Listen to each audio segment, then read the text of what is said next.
ambientes selvagens. Namibe, terra de extremos.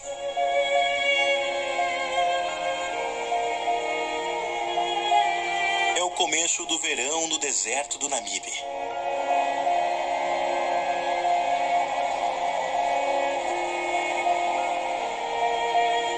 Esta grande área de dunas de areia e planícies de cascalho se estende por toda a costa da Namíbia, no sudoeste africano.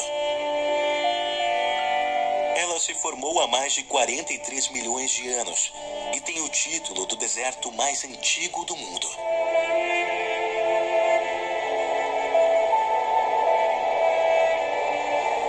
O nome Namibe vem de uma língua nativa e significa lugar vasto.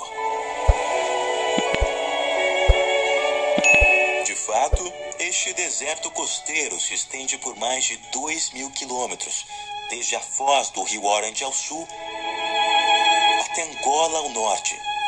Em algumas partes avança até 200 quilômetros continente adentro. Por todo lado, a areia escaldante parece inóspita e sem vida. Como algo poderia sobreviver em um lugar quase totalmente desprovido de água de superfície? E ainda assim, escondidos nessas dunas desoladas, estão surpreendentes sinais de vida.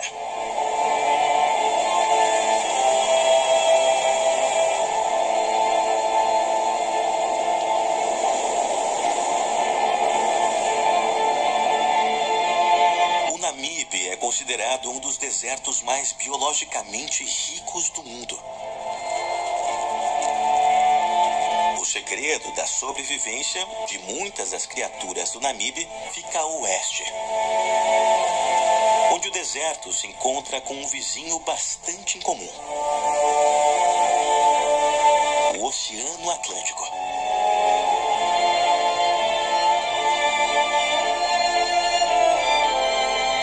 Se choca com a costa da Namíbia com sua gélida água rica em nutrientes, criando um enorme contraste com a areia escaldante do deserto. O mar frio suporta a vida no quente Namibe de uma maneira surpreendente.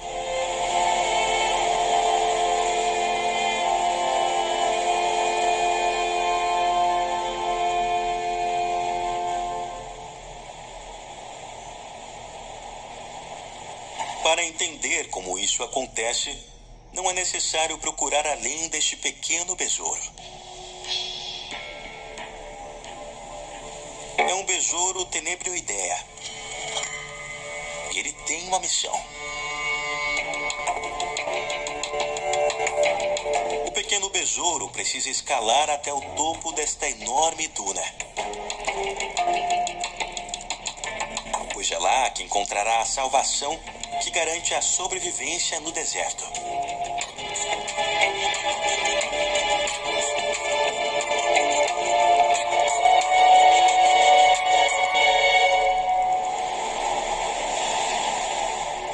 Neblina.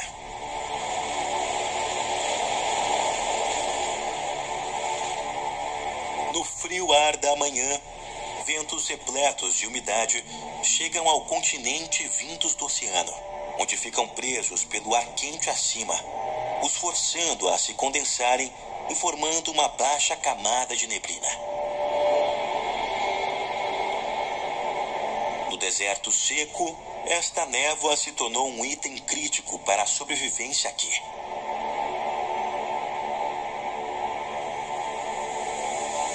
Conforme a neblina se aproxima, o besouro espera no topo da duna e colhe a umidade com minúsculos caroços do seu exoesqueleto.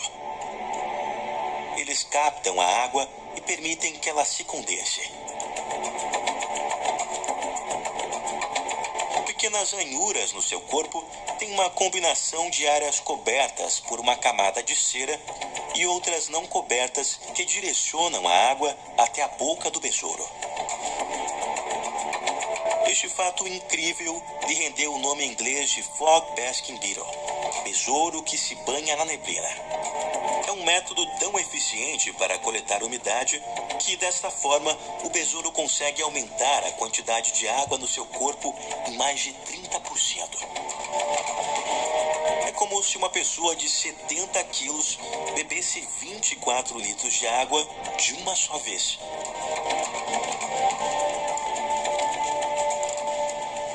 A neblina pode ser a salvação de diversos animais neste deserto, mas ela pode ser desastrosa para o homem.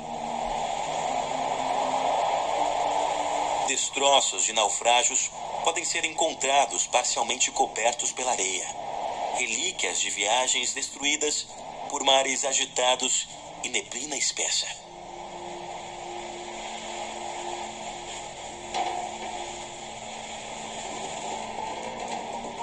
Pode parecer estranho encontrar um navio no meio do deserto, mas ele não sai daqui desde que encalhou.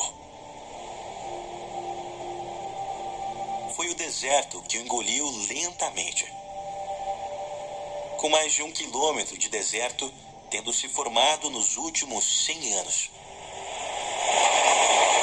Esta foi a consequência dos sedimentos que foram sendo depositados pelo rio Orange no oceano, revirados pelas ondas e trazidos de volta ao continente pelos ventos prevalecentes. O resultado é um exército de dunas constantemente renovadas que marcham para o norte. O segredo para sobreviver neste ambiente, aparentemente inóspito, é desenvolver corpos e comportamentos altamente especializados, criados para lidar com este arriscado terreno arenoso.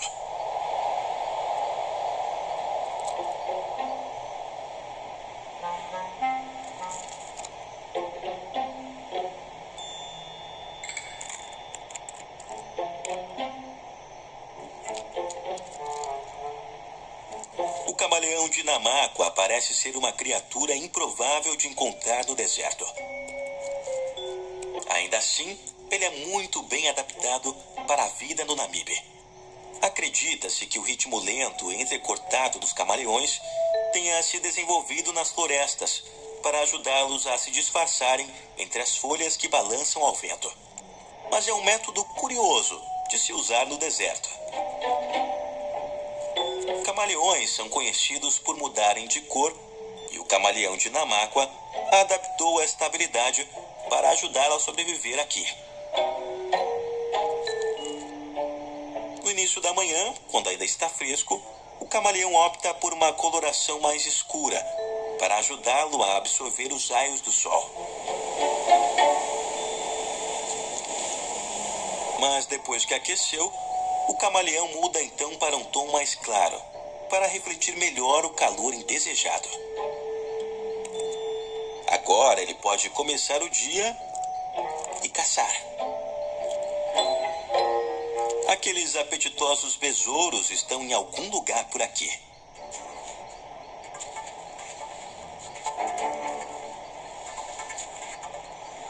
O camaleão só precisa encontrá-los.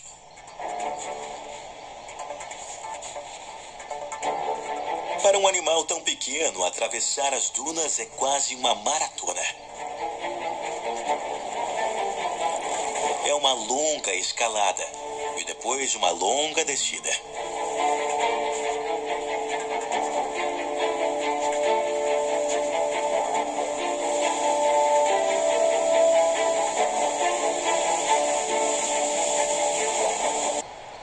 Este arbusto seco é um terreno de caça promissor.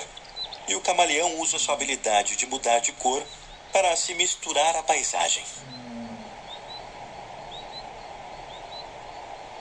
Seus olhos independentes podem escanear o ambiente em busca de besouros.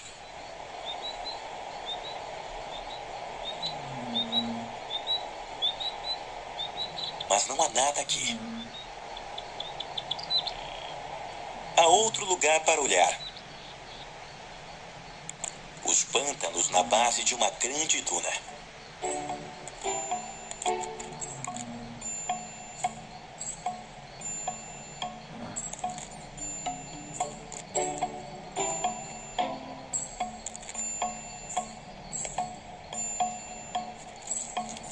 Aqui o camaleão acha um besouro.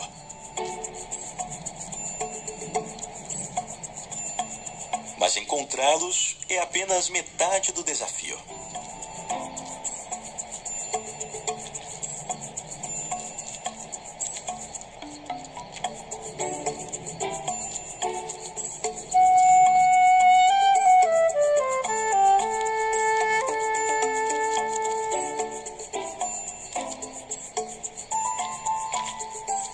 Finalmente, sucesso!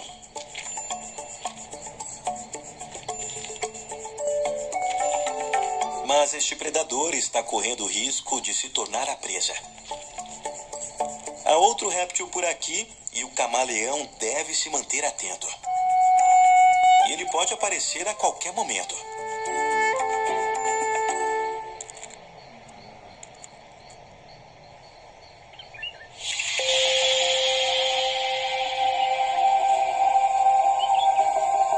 A víbora do deserto de Peringuey.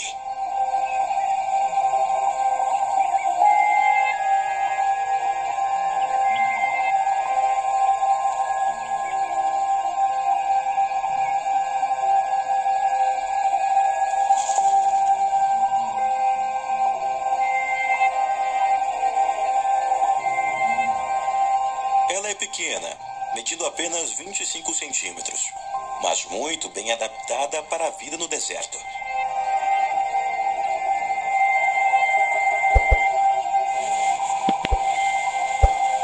A víbora desenvolveu a impressionante habilidade de se mover pela areia solta, usando um elegante movimento de deslize lateral. Isso lhe permite viajar mais eficientemente pelas enormes dunas enquanto procura pelos melhores terrenos de caça. Se mover dessa maneira também ajuda a minimizar o contato com areia quente.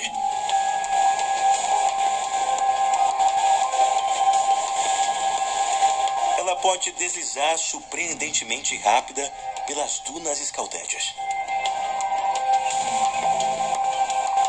Identificar o lugar certo para uma armadilha é uma parte importante de sua estratégia.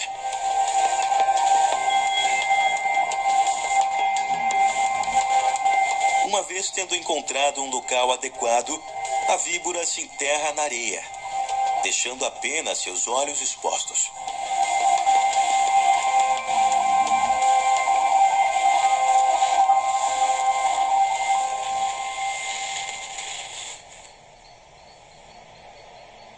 A víbora do deserto é uma verdadeira mestra das emboscadas. Paciência é essencial neste deserto enorme. Ela pode esperar o dia todo. Uma das espécies que a víbora está caçando deixou sinais enganosos na areia.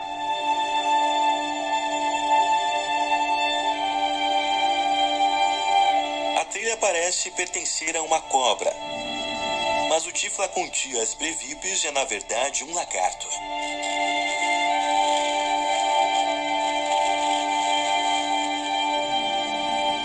Ao longo de milênios de evolução, ele perdeu suas patas em troca de um meio de transporte mais eficaz. Ele nada pela areia, usando movimentos como das cobras para percorrer o terreno, enquanto procura por uma refeição de pequenos insetos como formigas, cupins e besouros.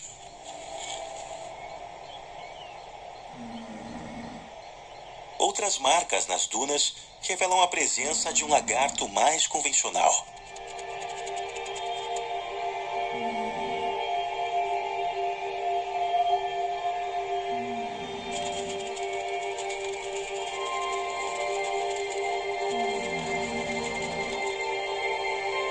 O Merolis anquietae tem longas patas que o tornam extremamente rápido na areia.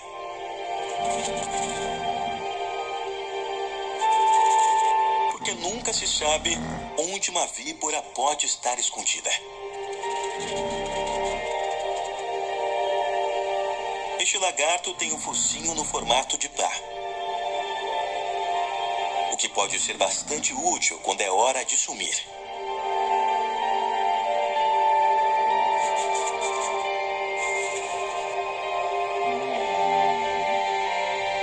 Sem plantas ou pedras onde se esconder, este truque de mágica pode significar viver ou morrer. Sem adaptações tão precisas, poderia ser muito difícil sobreviver no Namibe. Na verdade, mais da metade dos animais adaptados para a vida no Namibe não são encontrados em nenhum outro lugar do mundo. Mas nem todos eles têm soluções tão incomuns para sobreviverem ao calor do dia. Alguns simplesmente evitam o dia como um todo.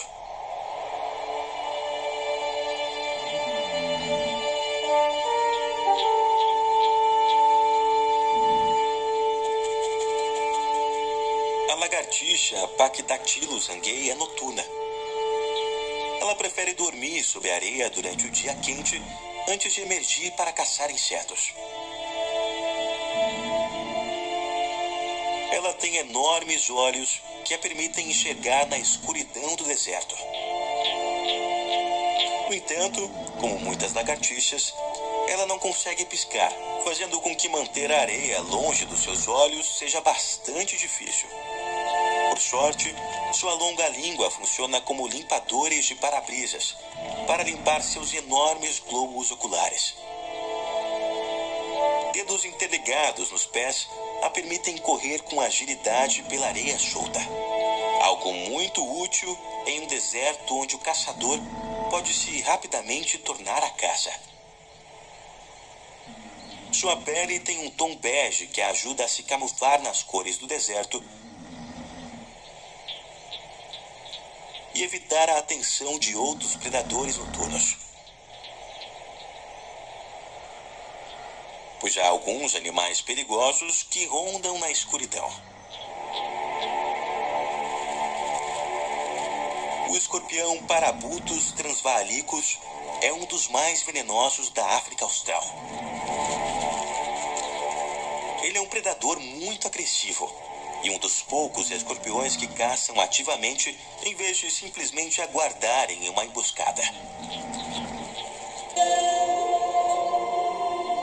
O deserto do Namibe é um lugar de muitas faces.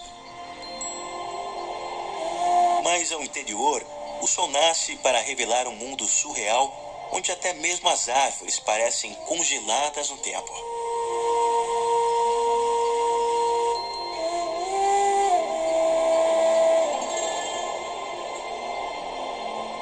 Alta sobre o chão branco de lama ressecada está uma das maiores dunas do mundo.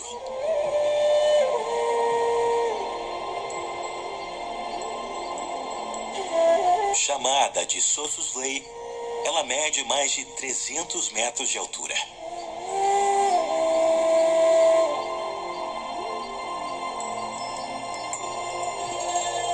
Ao lado dela, há um lugar chamado Deathley.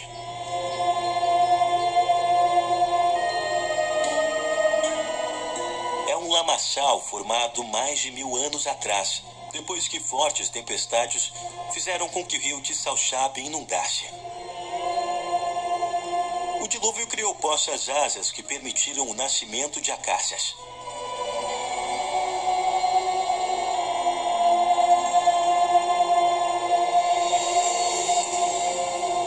Mas 900 anos depois, o clima mudou e a seca caiu sobre a região. Dunas de areia invadiram a área, bloqueando o rio e separando as árvores da água. As acácias permaneceram em um estado de suspensão desde então. É simplesmente quente e seco demais aqui para que a madeira apodreça.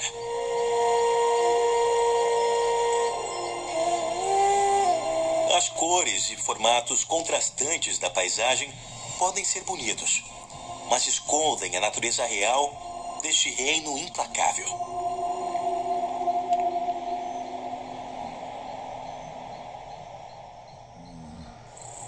Em direção ao interior do Namibe, as dunas desaparecem e dão lugar a planícies rochosas, cobertas pela grama.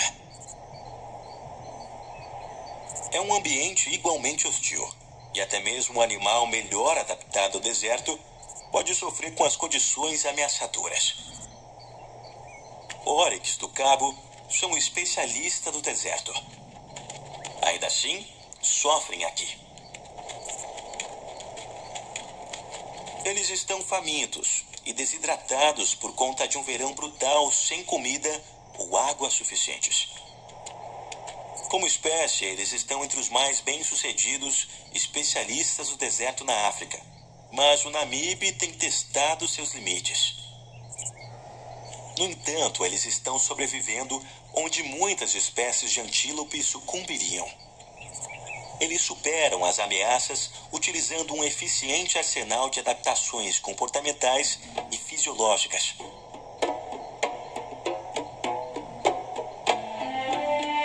Pelos brilhantes de um tom bege claro refletem os raios do sol, enquanto estes antílopes nômades caminham e se alimentam.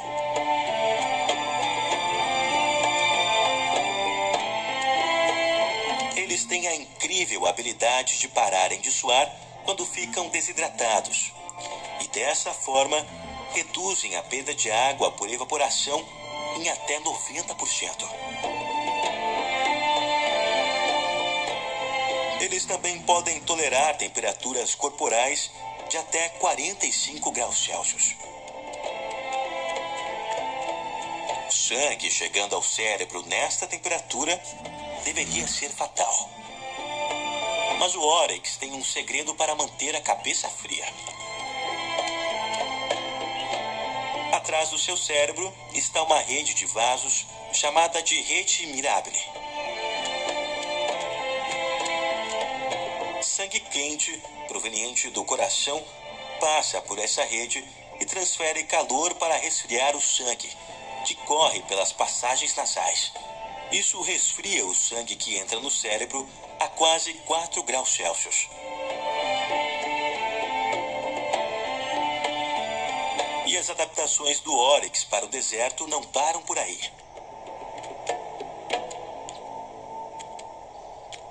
Normalmente eles podem sobreviver por 2 semanas sem água. Eles fazem isso alimentando-se da vegetação, mas cheias de umidade à disposição, como as suculentas e os frutos da rosa da Birmânia.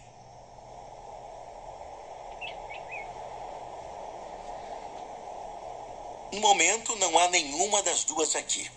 Então eles terão que se contentar com a grama dura e ressecada.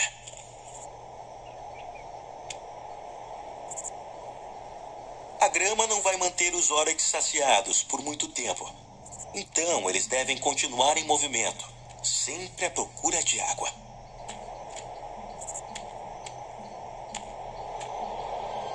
Há um lugar no Namibe onde os segredos da grama podem ser melhor avistados a partir do céu. Estes são círculos de fadas. Círculos de grama medindo de 2 a 15 metros de diâmetro, que há muito têm sido considerados um dos maiores mistérios do deserto do Namibe. Quando vistos de cima, estes círculos inacreditavelmente simétricos parecem estranhos a este lugar já um tanto excêntrico. Mas o que causou estas marcas em uma magnitude dessa escala permanece um mistério. Ao longo do tempo, toda sorte de teorias foram apresentadas, desde ondas eletromagnéticas até gases naturais. A maioria dos cientistas acredita que eles, na verdade, são resultados de cupins que criaram este mar de círculos há centenas de anos viajando, apenas dentro de uma distância segura de seus ninhos enquanto forrageavam.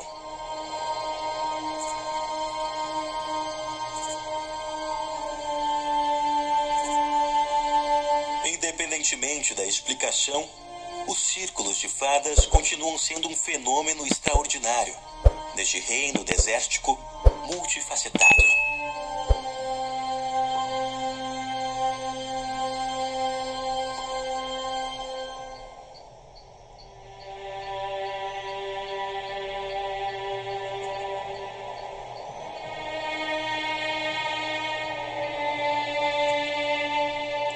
algumas aparições inesperadas neste deserto misterioso.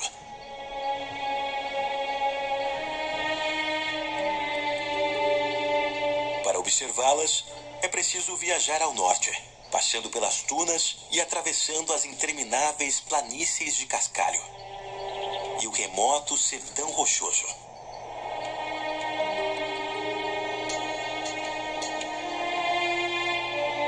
Os maiores mamíferos terrestres vivem aqui, como fantasmas em um mundo esquecido.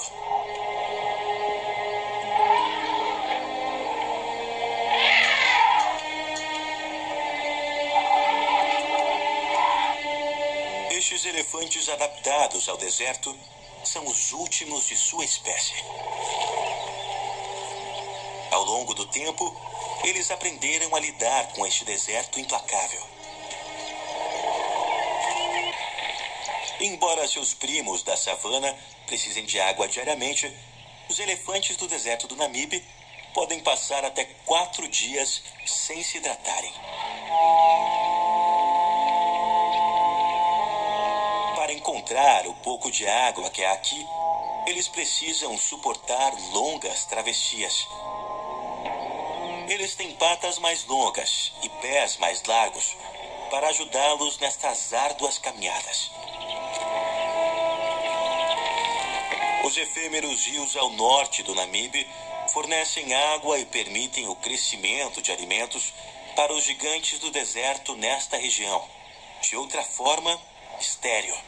Embora seja incrivelmente difícil para grandes mamíferos sobreviverem aqui, até mesmo os pássaros locais estão sofrendo com calor.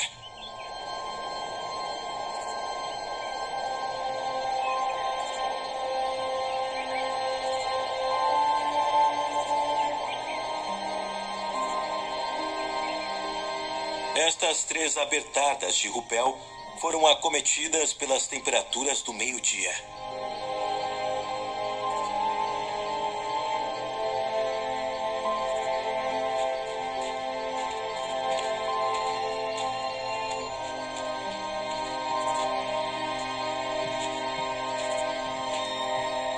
Uma árvore morta caída oferece algum abrigo.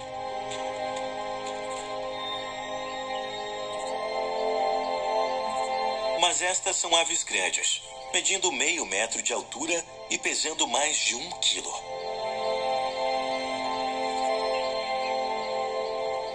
A sombra só comporta 2 delas.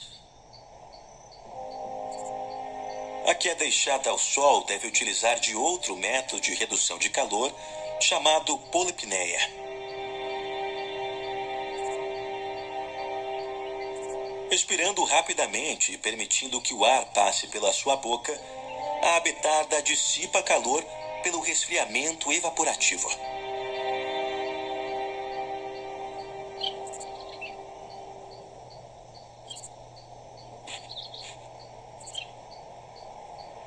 Nas árvores acima, um casal de peneireiros se mantém refrescado, abrindo suas asas e permitindo que a brisa resfrie o sangue que corre pela fina pele sob elas. Pássaros têm a habilidade de percorrerem distâncias muito maiores do que outros moradores do deserto, e muitas vezes são os seus chamados que atraem os demais até a água. Este bando de cortiçóis encontrou uma pequena nascente. Um oásis raro no deserto abrasador. Os oryx sabem que no Namibe, o chamado dos cortiçóis muitas vezes significa água. Seguindo o chamado dos pássaros, eles enfim encontram algum alívio. Para o rebanho desidratado, a pequena lagoa apareceu bem a tempo. O longo gole os reidrata rapidamente e logo os machos voltam sua atenção para outros assuntos importantes.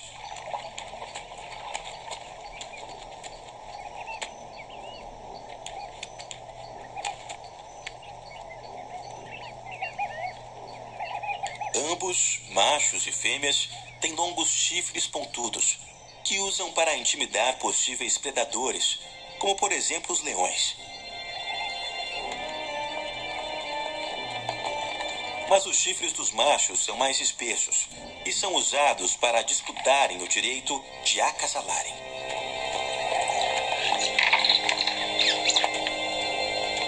Dois machos grandes, recém-reidratados, iniciam uma batalha.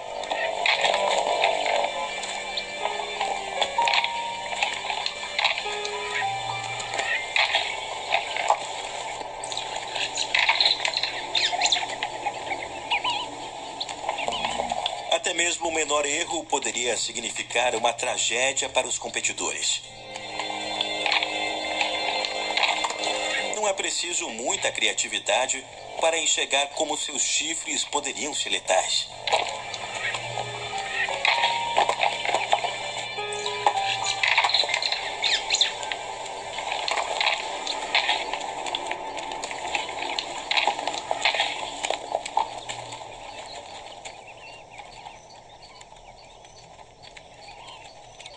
Há um macho no rebanho com uma deformidade no chifre. Esta malformação não afeta apenas a sua aparência. É menos provável que ele ganhe disputas e estabeleça um território próprio. A assimetria dos chifres pode ser o resultado de má nutrição, condições climáticas extremas ou até mesmo uma lesão no início da vida.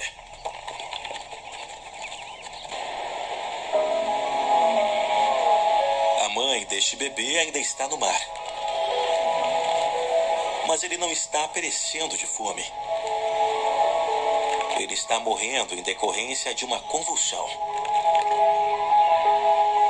É provável que tenha sido causada quando a sua mãe se alimentou de peixes que haviam sido expostos a perigosos afloramentos de algas conhecidos localmente como maré vermelha. A morte de filhotes devido a doenças ou predadores é uma trágica realidade das colônias de lobos marinhos. Dos milhares de indivíduos que nascem aqui, cerca de 20% não passará de um mês de vida. Mas a morte desses bebês sustenta outras criaturas ao longo da costa do deserto. Os gaivotões são normalmente os primeiros a chegarem. O que pode parecer pavoroso para nós é simplesmente parte do ciclo da vida. É uma reciclagem honesta e interminável de nutrientes que permite que ecossistemas complexos e diversos funcionem.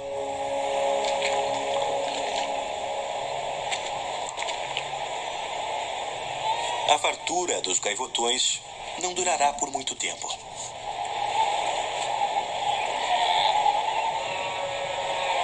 O chacal de dorso negro é um conhecido limpador, sempre disposto a fazer o papel de lixeiro da natureza.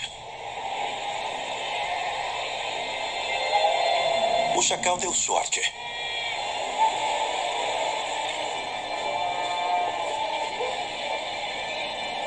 É um prêmio pelo qual vale a pena lutar.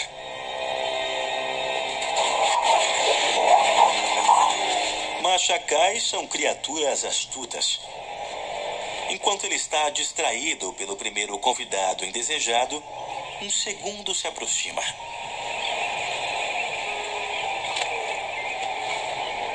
Ele não está a fim de dividir.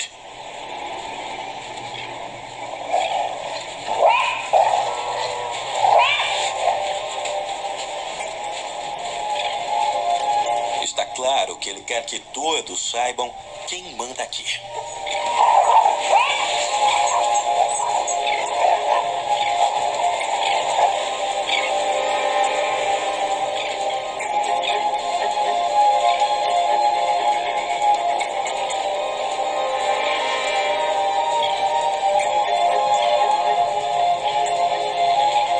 Uma vez que a hierarquia tenha sido restabelecida, ele relaxa a vigilância de sua preciosa refeição. Estas inteligentes criaturas sabem que aqui compartilhar significa sobreviver. porque nunca se sabe quando um favor pode ser necessário. Os chacais não sabem que estão sendo observados por uma das feras mais furtivas do Namibe.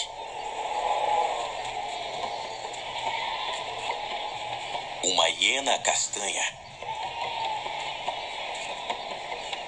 Este raro e intrigante animal pode ser encontrado apenas no sudoeste africano.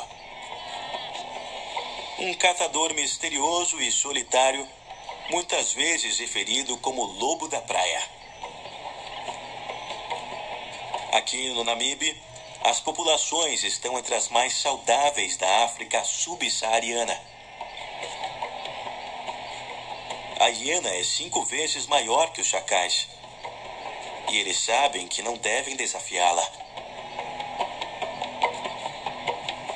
E ela, em troca, os tolera.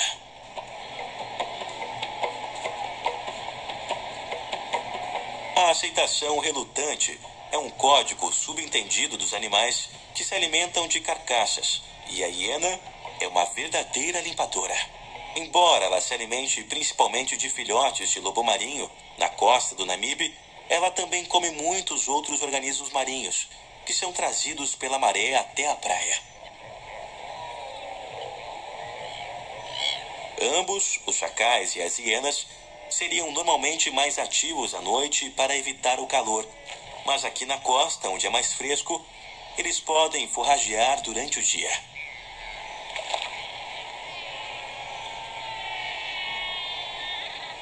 Embora tenha chegado tarde para a refeição, a hiena aceita o que sobrou. Ela é capaz de perfurar pele grossa e de quebrar ossos com sua poderosa mandíbula. É tudo parte de um ciclo no qual a morte de um garante a vida de muitos nessa terra de extremos.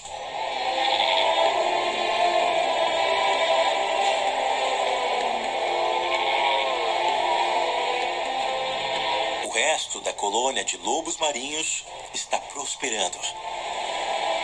As mães retornam vitoriosas de suas pescarias, capazes de produzirem leite rico para alimentar seus filhotes em crescimento que brincam nas praias.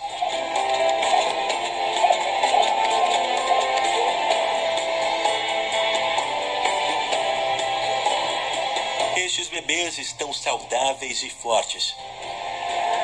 Graças aos esforços de suas mães, eles crescerão até a idade adulta e poderão retornar para esta praia para aproveitarem da breve abundância do verão do Atlântico Sul. Aqueles que vivem aqui entendem que as temporadas de abundância devem ser aproveitadas nesta terra que vai dar fartura à fome.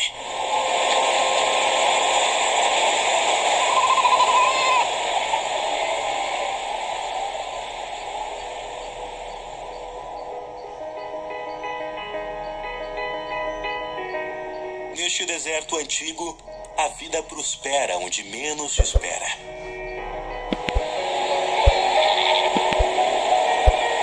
Mamíferos, aves e répteis encontraram um lar aqui. Ainda assim, estes animais não poderiam sobreviver neste calor brutal sem adaptações específicas para o deserto.